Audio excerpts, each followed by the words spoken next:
I haven't hung around with Nick Diaz a terrible amount, but I don't think he's a violent person. Of course, he fights in the UFC, but, you know, come on, at his age, if he was out there getting into fights all the time and beating women up, I think we would have seen it by now. But anyway, Luis, the floor is yours. Well, I mean, look, he's been known to, here's the Diaz brothers. These are guys that if you get in their face, if you're a dude and you're a fighter and you guys are backstage or at a press conference, you know, he might smack you in the face. Him and his brothers and his teammates. Oh, they're those in guys. that environment, for sure, absolutely. But he's a 30-something-year-old man, and I think the point you're making is that we've never heard about something like this before. So, you know, that doesn't mean it's not true. Okay, for all the Me Too times up, fucking never mind that. Beating women up isn't fucking cool. So let me just say that, you know. I'm totally against it. I think it's absolutely fucking disgusting. I've never raised a single finger to a woman in my life. I witnessed a lot of that when I was a kid, and I'm not into it at all. But there's two sides to every story. Of course. So what happened, Luis? Well, let's get into details about this, but let me make the point that let me piggyback on what you were just saying there, though. It's like,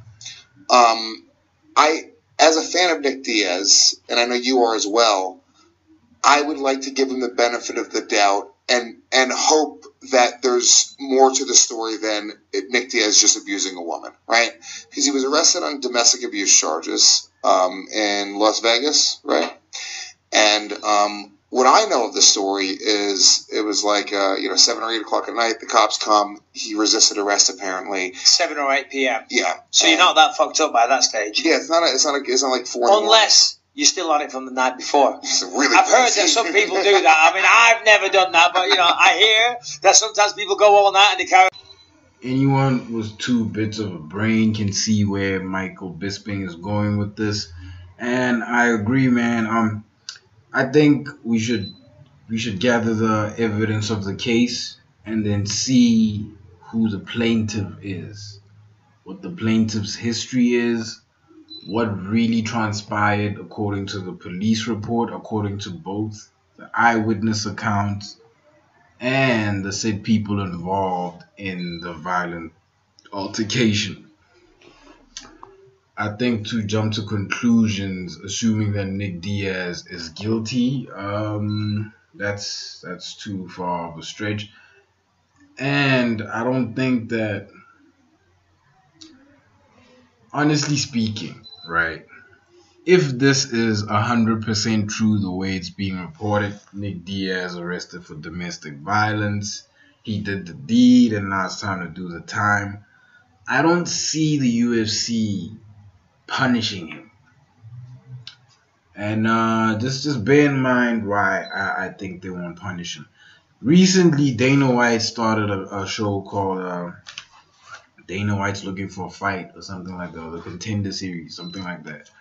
And it's I think it's a second spin at replacing the Ultimate Fighter. You know, fighters in the house, yada yada, ching ching. We all get the picture. It's boring now.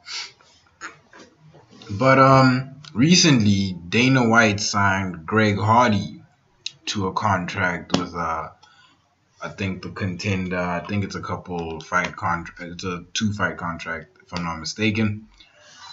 But if Dana White had the audacity to sign a alleged domestic violence offender, he was literally kicked out of the NFL just for that issue alone.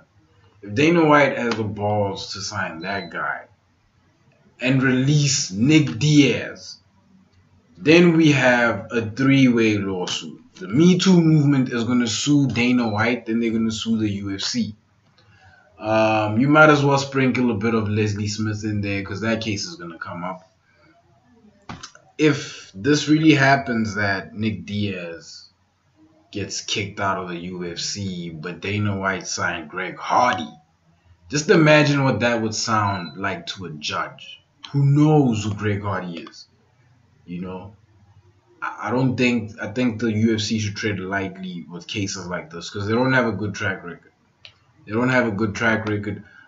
guys remember that fighter, man? Something Machine. I can't remember him, but he's the fighter that beat up